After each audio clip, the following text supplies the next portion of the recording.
अनुकूलता से। अनुकूल, हाँ ये भी ठीक है। भाई सन्मुख तो मान लो सामने प्रतिद्वंदी खड़ा होगा, वो भी सन्मुख होगा। हाँ अच्छा, वहाँ उस सत्ता से जोड़ने के लिए उस सत्ता, वही तो वो ये सत्ता तो कह रहा है सन्मुख हो जीव मोहि जब ही जन्म कोटि अज्ञासो तब ही। तो सन्मुख का अर्थ हमारी समझ में अनुकूलता ही है।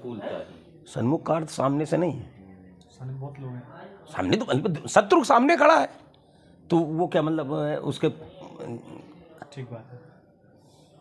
और एक सन्मुख का अर्थ पृष्ठभाग भी कहा गया है क्या? सन्मुख सामने भी और सन्मुख मतलब पृष्ठभाग से भी।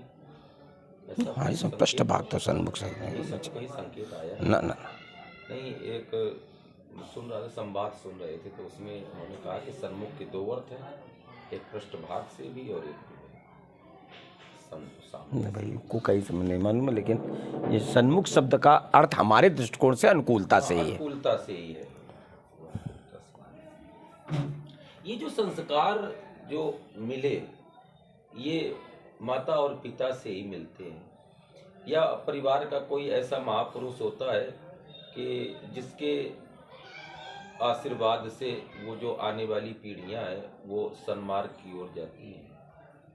तो कुछ ऐसा आपके जीवन में रहा कि पिता के, बाबा के, या ऐसे कोई संत महापुरुष जो अपने परिवार में? हाँ, हम तो यह खाली मानदन कि ये सिर्फ हम और कोनो भाई, असल में हमारे बहुत स्पष्ट ये बात है कि हमारे पिताजी ने जीवन में कभी पूजा नहीं की, बैठ के पूजा हुई कभी नहीं की ने।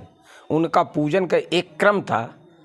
गांव में रहते थे, हम लोग भी गांव में रहे हैं, 80 तक हम गांव में रहे, 80 के बाद हम कानपुर आए। गांव भैया आपका? यो धर्मंगतपुर गांव है, सचेंडी के बगल में। अच्छा, सचेंडी थाना के बगल में। हाँ दरभंगा।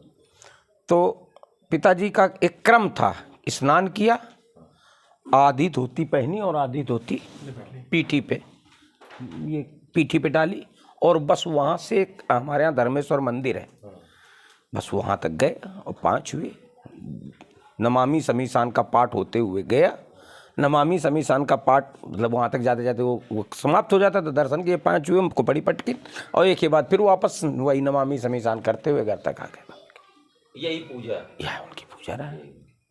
कभी नाक दाब के नहीं बैठे। तो ये मतलब क्रम रोज का था, मतलब डेली पूजन था ये वाला? ये पूजन हाँ उनका डेली था। ये अपना नहा के इतना पूजन उनको प्रतिदिन करना है, और कोई पूजन नहीं। तो वो संस्कार कहीं ना कहीं आप में भी आ गए। अब उसको शिव जी के ही, वो पूरा परिवार आपका शिव जी से ही। हाँ, ये फैक्ट है कि पूरा परिवार शिव से जुड़ा हुआ था। और मैं समझता हूँ कि शिव की भक्ति अगर मन से की जाए तो वो राम की ओर जोड़ देते हैं। तो हम राम मंदिर में जुड़ गए। अच्छा, तो मतलब लक्ष्य राम है या शिव है? नहीं, लक्ष्य शिव थे, लेकिन शिव भक्ति ही राम भक्ति की ओर ले जाती है। शिव भक्ति ही राम। भाई काकभूषुंडी जी क्या थे? नहीं, वो विषय अलग है। शिव भक्ति का यही है, राम भगत के लक्षण एहू। नहीं, इसमें 2 धाराएं जुड़ गई। नहीं, धारा एक है। नहीं, आपने ये कहा कि हमारा पूरा परिवार या हमारा व्यक्तिगत जीवन या हमारे पिताजी का जो आस्था थी वो शिव से। हाँ, तो लक्ष्य शिव है आपके, या आराध्य शिव है? आराध्य शिव है। आराध्य शिव है। तो आपने कहा कि इसलिए शिव जी पर, अब जहाँ इसलिए, किंतु, परंतु, लेकिन, इसलिए, इस कारण, जहाँ ये शब्द लग गए तो इससे पता चला कि जो लक्ष्य है उस लक्ष्य से भी ऊपर कोई सत्ता जहाँ हम जाना चाहते थे, पर सीधे न जा करके हम इस तरह से गए। कुछ इस तरह का भाव लगा हमें, इसलिए हमने पूछा। नहीं, गोस्वामी जी ने एक स्पष्ट किया है, और हम उस चीज को बड़ा नजदीक से देख भी रहे कि वो क्या है, राम पद नेहू और राम भगत के लक्षण एहू। तो मतलब शिव भक्ति राम भक्ति की ओर ही अग्रसर करती है। शिव भक्ति, राम भक्ति, और उसका सबसे बड़ा प्रमाण काकभूषुंडी जी महाराज हैं। काकभूषुंडी जी महाराज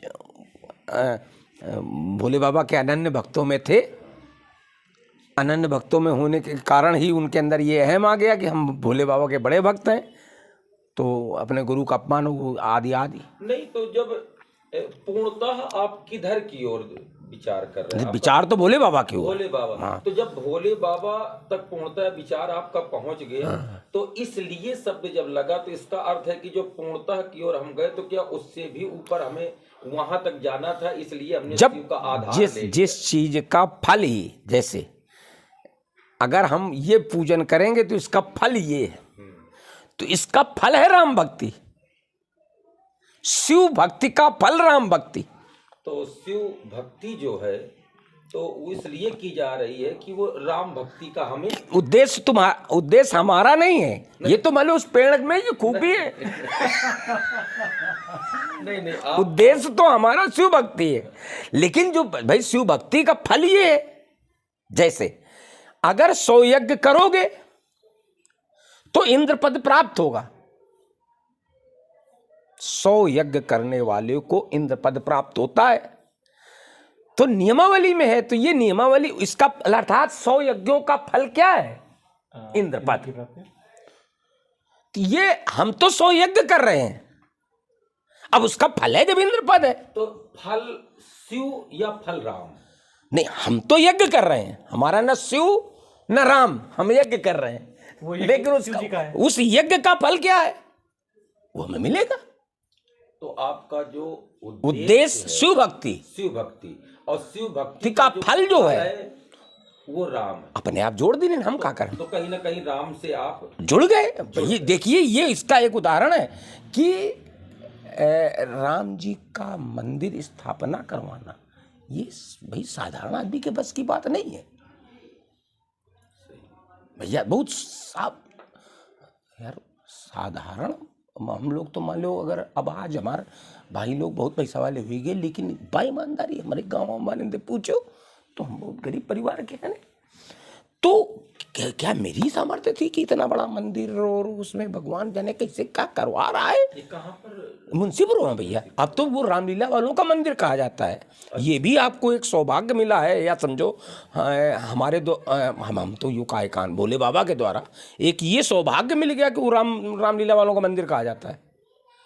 तो वो आपके द्वारा स्थापना हुई राम दरबार की, जो भी उसका जो निर्माण का जो खर्च वो हमारे द्वारा का सारा आपने वहाँ? हाँ, मतलब वो वैसा हुआ। ये तो बहुत बड़ी बात तो क्या मैं कर सकता हूँ? बहुत बड़ा। कोई क्या व्यक्ति कोई कर सकता है? ये है उस भोले बाबा की भक्ति का फल। तो भैया राम के फल को प्राप्त करने के बाद भी राम से विरोध में खड़े हो जाना, ये कुछ बात कम समझ में आई कि शिव जी की भक्ति का फल राम, और राम की कृपा भी आप पर हुई, और इसके बाद भी रामलीला मंच में हम विरोध में। ये नाट्य मंच दूसरों को दिखाने के लिए नहीं हो सकता है। स्वाभाविक बात ये है, तो ये स्वीकार है कि शिव भक्ति का फल राम है और वही फल हमें प्राप्त हो रहा है। देखो, अगर हमारा कोई हमने फेसबुक में एक फोटो डाली थी, आज के करीब 4-5 साल पहले की बात है, तो उसमें उसने टिप्पणी की थी कि राम के चरणों में झुक जाने वाले को मैं रावण नहीं मानता। चित्रकार रिंकू भाई राम बने थे और मैं उनके चरणों में बैठा हूँ। वो प्रस्तुति हो रही थी हमारी, यूँ शायद का आप देखो एक आध मंचन में ये प्रस्तुति थी। तो उसने टिप्पणी की थी, वो मिथिलेश भाई के अनन्य उपासक रहे होंगे कि जो भी रहा, उन्होंने ये टिप्पणी की।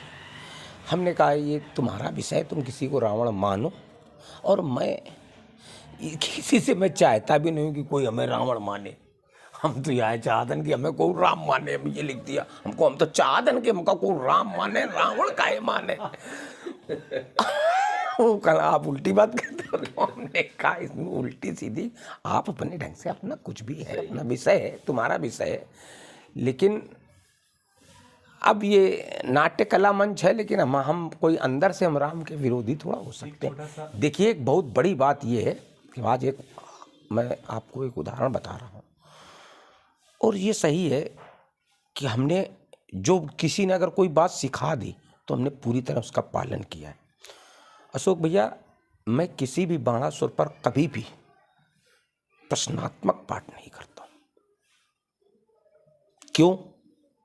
इतने भाई तुम भी तो रहे हो 2-3-4 मंच कि कोई प्रश्न खड़ा कर दें आपके सामने, नहीं करेंगे। किसी भी के सामने, छोटा बड़ा मझोला चाहे जो कोई हो, कभी प्रश्न नहीं करेंगे। ऐसी स्थितियां बहुत तीखे तीखे वार हुए हमारे ऊपर। अभी हुआ, मतलब हमारा और उसका संवाद हुआ, क्या नाम उसका, अवस्थी, गोपाल अवस्थी से अंगद बना। अच्छा, गोपाल अवस्थी अंगद बना, उसमें थोड़ा तीखा हो गया है, काफी तीखा हो गया है। हाँ, शोभन में। लेकिन मेरे द्वारा प्रश्न नहीं किया गया। ये सब प्रश्न करे रहो, सब जन करो प्रश्न, मैं प्रश्न नहीं कर सकता हूँ। ये भी किसी का दिया हुआ एक मंत्र था, ये किसी और का नहीं। ये छुन्ना भैया जो व्यास बनते थे, इनका दिया हुआ मंत्र था कि किसी से प्रश्न, किसी अपने से छोटे से कभी प्रश्न न करना।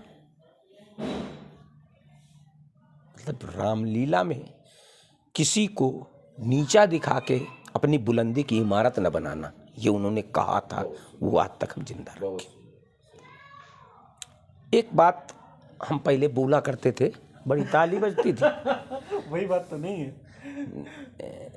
एक नहीं, वो बोला, हाँ वही, क्यों, रावण के प्रति। हाँ, रावण के पाठ में बोला करते थे कि आरक्षी विभाग के लोग यदि प्रतिदिन आपका दरवाजा खटखटाएं तो आपके चरित्र पर प्रश्न चिन्ह लग जाएगा। वैद्य यदि प्रतिदिन आपका दरवाजा खटखटाए तो आपके स्वास्थ्य पर प्रश्न चिन्ह लग जाएगा। भाई रोज वैद्य क्यों आ रहा है? जब जब अवतार हुए तो आर्यावर्त में हुए। इसका सीधा अर्थ ये बनता है कि पाप केवल आर्यावर्त में होते।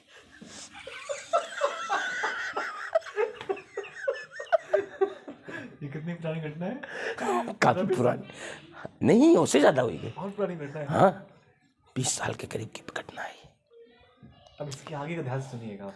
इसके आगे क्या? अब गुरु मैं ये क्या नहीं, पाठ हुआ, बढ़िया पाठ हुआ। एक तो पाठ इतने तेवर से हुआ, एक लड़का विजय बना था वहाँ का, और उसने कुछ टेढ़े पकोले वहाँ कमेटी में उसको रिश्तेदारी थी तो बोल बाल दी। तो हम भी थोड़े टेंशन में हो गए, पाठ कहे तो पाठ कुछ छा के पाठ हुआ। फिर राम जी से भी बढ़िया हो गया, ये सब किया तो थोड़ा नौटंकी नाटक चाटक करके हम अंदर आए। तो एक बुजुर्ग लगभग 60-70 साल के तो आके गेटे पर खड़े, मतलब जैसे यहाँ मेकअप हम लोग सब बैठे मेकअप छुआ रहे थे। विजय भी वो सही बात तो ये थी, विजय खेल रहा था कि अरे भैया आप नाराज हुई हो। हमने कोई इस उद्देश्य से नहीं कहा था, हम तो इस उद्देश्य से कहा था कि आपके साथ बनेंगे, लो यो का काम है। मतलब वो अपना बाद में सब बराबर कर रहा था।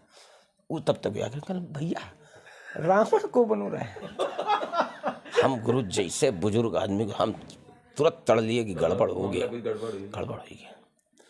हम पट दे उनते उठे और उनके पंजरे पहुंच गए। हमको यार कुछ कहे पाऊँ, उनके पंजरे पहुंच जाओ, काने में सुन लो। हमको हाँ दद्दू हम बने, बताओ। हम 1 मिनट आपकी बात करूँ चाहते हैं। बेचारे भी खुद किनारे ले गए। हमको हाँ बताओ, कल वैसे यो जो आप लोग करत हो एक यार उद्देश्य का, ऐसे बोल ले रहा, एक यार उद्देश्य का। हम तो हमका धर्म का प्रचार और कल यो जो कही रहे हो, पाठ आपका बहुत अच्छा है, आप रावण के अभिनय में बहुत अच्छे हो, लेकिन ऐसे यो अर्जक संघी का क्षेत्र ऐसे कहीं हिन रावण का बार नहीं देते, राम का पुतला जलावत है, यो वो क्षेत्र है। पुखराया मंच यो वो क्षेत्र पुखराया। अच्छा, पुखराया। कहला तुम क्यों कही हो कि पाप केवल आर्यावर्त में होता है, इसके लिए राम का होता है। बात तो खैर बड़ी। हम ऐसे तुरते हैं, एक क्षण नहीं लगाया, आप कान पकड़े। आज के बाद मैं किसी मंच पे ये नहीं अरे लपटा लेने पाठ तुम्हारा बहुत नीक, बहुत अच्छा, पीछे टोकिन चलेगी, तब से लेके आज तक नहीं। हाँ, नहीं। तो भैया ये सब चीज़ें हैं, कुछ चीज़ें मिली, या ये समझो पहले का रहा है। अच्छा, हम जब हम कालखंड में आए तो बस यह रहा 20 10 15 कविताएं होती थी, वो तर्क कुछ नहीं होता था। ये एक परिवर्तन भी हम ही ने शुरू किया ज़्यादा। तो ये काहे शुरू किया, यूँ कारण है कि निसी भाई हमारे साथ उस समय बना था ना खूब, तो हम निसी भाई दो जन निकल के बाहर चाय पियन, इनकी आदत है निसी भाई की जब बनत रहे तो कि मतलब जैसे पाठ खत्म बा आओ चाय पी जा, ये तुरंत निकल के बाहर चाय पहले पी लेता रहा, उसके बाद कुछ कर, ये उनके स्वभाव में था। चाय पी रहे ना तो एक दिल्ली का कोई बंदा आया था, पत्रकार था किसी बड़े उसमें, उसने गुरु 4-6 बातें चूंकि निसी से परिचित था, हम उस समय नहीं रहा, निसी भाई को उस समय जलजला रहा है। सही बात ये कि उनका जलजला था उस कालखंड में। वो इनसे वार्ता उसने शुरू की कि आखिर आप लोग अपने कद को कब बढ़ाओगे? रावण बाणासुर क्या केवल यहीं तक सीमित थे? हम उठा के दही मारेंगे, हम उठा के दही मारेंगे, लाते मारेंगे, घूसा मारेंगे, बस ये है केवल। उसने उदाहरण दिया कि एक कालखंड याद करो कि यहाँ की नौटंकी की गूंज, उसने यही शब्द गूंज तक मतलब शब्द तक याद है हमें कि यहाँ की नौटंकी की गूंज फिल्मी सितारों तक थी, बंबई तक थी, तो उसने कहा फिल्मी सितारों तक थी और आज खत्म हो गई। अगर आप लोगों ने परिवर्तन नहीं किया तो वही स्थिति, तो आप लोग भी खत्म हो जाओगे। ये शब्द उसने कहे थे। कहा रावण बाणासुर को लोग इंटरवल मानते हैं, वो इतने बड़े मतलब जिसके पीछे राम जी आ रहे हैं, जिसके कारण राम जी आ रहे हैं, उसको इंटरवल समझा जा रहा है। इतना व्यक्तित्व को गिरा दोगे तुम लोग रावण बाणासुर। या तो रावण बाणासुर का शौकीन रहा होगा कोई बंदा। नहीं वो जो बात उसने कही बहुत गूढ़ बात है, छोटी बात हुई ना उसने कही। या यूँ समझिए अशोक भैया, हमको ऐसा लगता है कई बार भगवान ही किसी न किसी माध्यम से आकर के आपकी कुंडली खटखटा करके खटखटाता है। आप ये रास्ता ठीक नहीं है, बिल्कुल इसको थोड़ा सा ठीक करिए। एक चीज और भी है, हाँ भगवान तो खैर ये प्रेरणा देता और प्रेरक लोग बनते, मगर इसमें हमको एक बात ये लगी कि भगवान भी ये चाहते हैं कि इसके माध्यम से कहलवाया जाए और उसी व्यक्ति से कहलवाया जाए और उस व्यक्ति के लिए कहलवाया जाए जिसके द्वारा कुछ एक नई किरण दिख रही हो, एक नई रोशनी दिख रही हो। तो उसको ये लगा कि व्यक्तित्व इतना बढ़िया है बोलने का और एक्शन मोशन सारा कुछ ज्ञान भी, अगर इनसे कहा जाएगा तो ये निश्चित उस चीज को आगे बढ़ाएंगे। तो ये भी और भी तो स्वरूपधारी होंगे, और किसी से नहीं कहा उसने। अगर वो शौकीन होगा रावण बाणासुर का तो कहीं ना कहीं जाता जरूर होगा, पर उसने सीधे आकर के, क्योंकि कहीं ना कहीं उसको लगा कि अगर इनसे हम कहेंगे तो ये उस चीज को आगे बढ़ाएंगे, और सच्चाई ये है कि आपने बढ़ाया उसको। फिर हमने हाँ ये बिल्कुल सही कि हमने बदला रहे हैं, हमने कहा नहीं यार बात। संवाद का धरातल है। आज भी अन्नू भैया का हम लोग सुनते हैं, निशिकांत जी का सुनते हैं, अब तो खैर बनते बहुत कम है। सच्चाई ये है कि जहाँ संवाद की कोई बात आती है तो जो संवाद की धारा रमन जी का, देवेंद्र जी का, संजीव जी का, जगमोहन जी का, तो ये जो संवाद की धारा 1-1 घंटे 1.5 घंटे, वो हमको पुराने रावण में या बाणासुर में अभी तक हमको ऐसा कुछ लगा नहीं। जैसे वो रूप क्या दूसरा था, जैसे अन्नू भैया का संवाद हम लोगों ने सुना, तो जो धारा बनती चली आ रही, उस धारा में से एक शब्द निकाल लेना और उसी पर कुछ बात कर देना, फिर उस बात को खत्म। अब वो धारा कहीं से बनी थी वो टूट गई, दूसरी फिर कोई बात, उससे एक शब्द निकाल करके, तो उससे क्या होगा, जो धरातल तर्क का होना चाहिए वो बनने ही क्या है, वो यात्रा नहीं हो पाती, आगे नहीं हो पाती है। तो एक प्रसंग बाई प्रसंग लेके, तो ये तो आप और संजीव भैया में भी ये चीज हमने देखी, और उसकी जो भरपाई है, प्रत्युत्तर जो मिला वो देवेंद्र भैया, इसमें कोई दो नहीं, वो देवेंद्र भैया से और जगमोहन जी तो हाँ। अब यही 4 जोड़ियां हैं, ये रावण बाणासुर में 4 जोड़ियां ऐसी हैं जो वास्तविक वीर रस को बहुत गौड़ करके, एक कवित्व 2 कवित्व बस बहुत है, पर ज्यादा से ज्यादा समय तर्क पर दिया जाए, संवाद पर दिया जाए। वही कारण है कि अब जब कोई नया रावण खड़ा होता है तो कहीं ना कहीं वो अध्ययन करके ही खड़ा होता है। उसके अंदर ये भय होता है कि सामने वाला कभी भी किसी भी समय कहीं से भी तर्क कर सकता है। पहले ये ऐसा कुछ नहीं था, बस धनुष नहीं कर्षण होगा, बोले धनुष कर्षण होगा, 2 कविता तुम 4 हम बस हो गए। तो ये सच है। तो इस चीज को तो रामलीला जगत में सारे लोग इस मान, हाँ नहीं वो है, तो यही मैं कहने का मतलब है कि उसको धरातल देने का प्रयास किया। हाँ, चम्मच ले आई। चले जाओ, क्या सोच रहे? का हमरे में डालो हम डालिए डालिए हम बोलेंगे। दाहिना हाथ पवित्र होता, मंत्र बोल दो, अपवित्र अपवित्र होगा। सब पंडित ही हैं यहाँ पे। नहीं तो है ही है। 3 बार पीना हो तो केशवाय नमः बोल दे। अरे प्रसाद है। और लड्डू गोपाल के भोग नहीं लगाते शाम के? हम लोग हो आए आपके, कहाँ? अल्ले आप जानिए नहीं मंदिर। और क्या, हाँ रामायण पढ़ती हूँ शाम को सवेरे। आपका रामायण भी हमने सुना और मंदिर का दर्शन भी किया। अरे बहुत कम पढ़े पौते हैं, सवेरे खाना शामों के खाना 2 टाइम के, थोड़ा ज़्यादा लोग देते। तो बहू यहाँ नहीं रहती है ना भैया, वो लड़के के साथ ही है, तो अब बाहर है, नहीं वो आवश्यकता है। किसको? कहाँ वो नहीं है, अभी अकेले बेचारी, इतना बड़ा घर है आपका। हेलो, वो नहीं। एक प्रसंग आपको भैया ने अभी कहा कि रमन भैया क्या घर पे है? राम जी के विरोध में क्यों खड़े होते हैं। अब आप कहाँ जाए, सही भी हम संदर्भ रमन में एक को कथा जा है, रहे हैं। एक महाराज जी सुनाए कथा कि जब राम जी 9-10 अयोध्या में बजे खेल खेल रहे हैं तो खेल में एक पक्ष होगा, अब रमन भैया के एक आए थे, विपक्ष थोड़ा होगा। बैठे थे। तो पक्ष में लखन जी हमेशा राम जी की निकट हाँ रमन भैया, रावण कि हो कुछ भी जाए हमको राम जी के पक्ष में ही रहना है।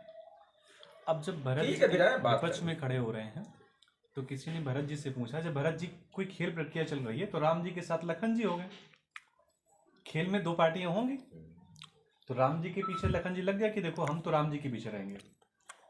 अब भरत जी विरोध में खड़े हो गए तो किसी ने पूछा क्या आप राम के विरोध में खड़े हैं? तो भरत जी ने कहा कि हम राम जी के विरोध में नहीं खड़े हैं, हमारा उद्देश्य ये है कि राम जी का खेल पूरा हो जाए। हमारा विरोध नहीं है, हमारा उद्देश्य है कि जो राम जी, क्योंकि बिना क्या बात है कुलदीप भैया, बिना सामने वाले के खेल आपका पूरा नहीं होगा। अच्छा एक चीज और भी है, अगर मैं सामने रहूंगा तो मैं राम को देखूंगा, और लखन ठीक है बगल में है, होशियार हैं, लेकिन वो राम को देख नहीं पाएंगे। ये वहां पे थोड़ा सा टोकना भी उचित नहीं है, लेकिन मतलब सिर्फ इतना है कि आपका खेल पूरा हो जाए जो आपने खेल रचा है। जैसे रिंकू राम जी के साथ में आपका जो चित्र आपने प्रस्तुत किया उस पर जो टिप्पणी हुई, तो रावण का उद्देश्य सिर्फ इतना ही था कि राम का जो हेतु है, जो अवतार है, जो उद्देश्य है, वो पूर्ण तभी होगा जब सामने प्रतिपक्ष में कोई योद्धा होगा। अब राम ब्रह्म है और राम परमात्मा है, तो परमात्मा की लीला में कोई साधारण व्यक्तित्व तो वहाँ प्रभावशाली नहीं होगा। हुआ उस प्रभाव से अगर परिचित नहीं है तो उनकी लीला में सहयोग कर ही नहीं सकता है। तो इसलिए रावण जैसा व्यक्तित्व अगर विरोध में नहीं खड़ा होगा, तो क्योंकि रावण का सिर्फ उद्देश्य यही है कि उसकी लीला, ये राम के लिए, गिरजा सुनो राम के लीला, तो ये राम की लीला है। उस राम की लीला में कौन सा पात्र है, किस तरह का पात्र, किसको क्या भूमिका निभानी है, किस तरह से निभानी है, ये पूर्व सब कुछ निर्धारित। उसमें कहीं से कोई, अब पात्र तो पात्र है, अब भिखारी का भी अभिनय मिल जाता है, राजा का भी अभिनय मिल जाता है, तो राजा की जय जयकार और भिखारी को तिरस्कृत रूप में देखा जाए, ऐसा नहीं है। तो यही स्थिति, तो अगर पाप नहीं होगा तो पुण्य, बशर्ते कि हम वो उस किरदार को हम कितना अच्छा निभाते हैं, कितना अच्छा निभाते हैं। एक बात आपकी बहुत अच्छी लगती है, और बल्कि सनातन धर्म का मंच होता है, नाट्य मंच अवश्य है, पर सनातन धर्म का, जैसे उन्होंने बुजुर्गों ने टिप्पणी की, जो आप आरोप लगाते हैं इंद्र पर, विश्वामित्र पर, या अन्य ऋषियों पर, देवताओं पर आरोप जब आप लगाते हैं, तो हमें तो एक ही बात समझ में आती है कि ये ईर्ष्या के कारण आप आरोप लगाते हैं, क्योंकि जो भी है वो रावण अत्याचारी पापाचारी, तो रावण को लगता है अच्छा मैं अत्याचारी, तो ये कौन, ये कौन। तो ये जो महापुरुषों की जब कुंडली खुलती है तो वो ईर्ष्या के कारण खुलती है, या कुछ समाज को ज्ञान देने के कारण खुलती है। इंद्र तो इस करत रहा है और ये देवता है, तो इसका मतलब ये है कि रावण को अगर तुम पापी कहिए हो तो हम पुण्यात्मा का भी पापी सिद्ध कर देंगे। तो ये तो एक कहीं ना कहीं टीस अंदर से वो निकल रही है।